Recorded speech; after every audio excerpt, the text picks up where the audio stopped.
The sex abuse scandal at Penn State is one of the biggest shockers in the history of college sports. The cover-up was more extensive and irresponsible than anyone imagined, according to a new book. It's called Game Over: Jerry Sandusky, Penn State, and the Culture of Silence. Joining me are the authors, Bill Moushey and Bob Dvorchack. And thank you both for joining us. Thanks for having us. Oh, it's good to be here. A great title, most appropriate. I was in State College covering this when Sandusky was arrested.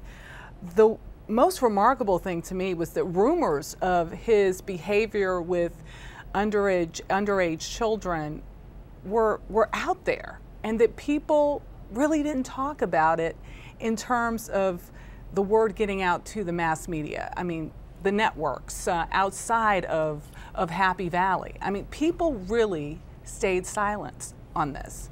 One of the things that comes out in Game Over is how isolated Penn State is. It's in the middle of a valley, in the middle of the state, in the middle of nowhere. Isolation is one of its charms, but isolation was a contributing factor in this story, that it's almost an impenetrable wall, that if they didn't want information to get out, it never did get out. Was that because they wanted to protect the legacy of Joe Paterno? I think it was more about protecting the brand of the university, although Joe Paterno certainly was a part of that, they would circle the wagons and protect the institution rather than protect the lives of outsiders. Let's talk about the allegations. What new did your investigation either uncover or support in terms of Mr. Sandusky's innocence? Well, we didn't turn up a lot of stuff about his innocence, but we certainly we connected the dots of all of these things that happened over a 13-year period that showed that emphatically many people on that campus knew what was going on, knew of allegations about Sandusky, and did nothing about them, and there were a bunch of them. Well, Mike McQuarrie was the first to raise the red flag. How is he viewed now on campus? He's viewed as a hero by some and a villain by others, and the hero because he eventually did come forward, and he is one of the only independent witnesses against Sandusky, but he's also considered a villain not only because maybe some people think he's a snitch, but also because he sat on that information for about 8 years. No one went to police, not a single soul. McQuarrie testified in the preliminary hearing on December 6th against the two other guys who were charged that he reported it to this guy, Gary Schultz, who was the chief law enforcement officer on the campus, and he thought he was talking to the chief of police, and that's why he thought that he had done what he needed to do. The problem with what some people say about McQuarrie is that after they did nothing, he did nothing. Well, he also went on to become an assistant coach himself. From a grad assistant to become an assistant coach in 1 year after that event. If he had witnessed the building on fire, he would have called the fire department. What he witnessed, he called his father, and then he called Joe Paterno, who doesn't have a badge. So the question that just is so mind-boggling is, why did he do it that way? Why did Joe Paterno do it the way he did?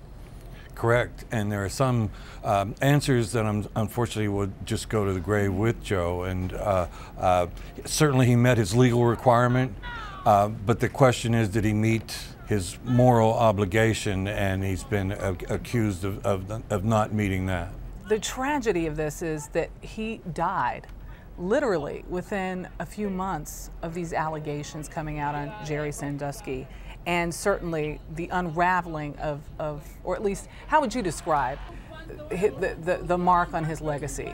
No college football coach in America was more exalted than Joe Paterno, and for good reason, yet no college football coach has ever fallen faster in such a short period of time than Joe Paterno. It's a tragedy of Shakespearean proportions, and you can make the case that Joe did all these great things with the players that he graduated and the players he sent to the professional ranks, and the number of wins, and the number of years at the university, number of bowl victories, all those great things, and yet there's that one instance where, with a lapse of judgment or a sin of omission, he, in his own words, said, and with the benefit of hindsight, I wish I would have done more. What more would he have done, and why didn't he? Would all love to know the answer to that. In the end, these 10 young men who have stood up and said, I was molested, I was raped by Jerry Sandusky, are they believable? I think they have very substantial evidence with all of them, and the sheer volume of it speaks to the whole issue. You know, prosecutors don't normally bring cases on whims, and they vet all these guys, and they spent a long time in that case. And the bottom line is that, you know, if this goes to trial, I think that there's going to be a substantial amount of testimony about Jerry Sandusky grooming people and then molesting them. And when you look at it, it is a classic case of pedophilia, where you have the star coach, you have a guy who sets up a children's program for folks from the wrong side of the tracks, people who are vulnerable, and then after the grooming, he plies them with all kinds of things, Penn State, and lets them into the insular world of Penn State, and then, according to the indictment, abuse them serially. Oh, Bill Moushey, Bob Dvorchack, thank you for joining us. And the book is called Game Over, Jerry Sandusky, Penn State, and the Culture of Silence. It is on sale now.